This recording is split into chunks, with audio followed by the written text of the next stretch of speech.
नमस्कार सम्पूर्णमा अंग्रेजी सिक्न चाहनुहुन्छ यदि चाहनुहुन्छ भने आउनुहोस् हामी अंग्रेजीको क्लासहरु सञ्चालन गर्न गइरहेका छौं। आजको लेसन हाम्रो पहिलो लेसन रहेको छ इजएमआर। इजएमआर चाहिँ हामी प्रेजेन्टको लागि प्रयोग गर्छौं।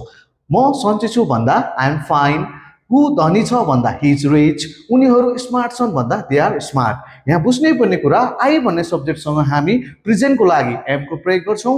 ही सी इट राम भन्ने सब्जेक्टसँग हामी इज को प्रयोग गर्छौं भने दे वी यु भन्ने सब्जेक्टहरुसँग हामी आर को प्रयोग गर्छौं। र यहाँ अर्को बुझ्नुपर्ने कुरा के छ भने एडजेक्टिभ।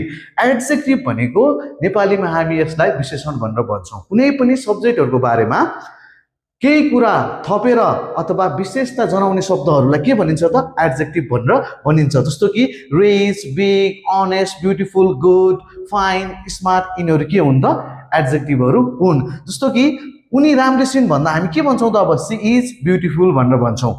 अब उनीहरू धनी छन् भन्दा हामी के भन्छौं त दे आर रिच भनेर भन्छौं।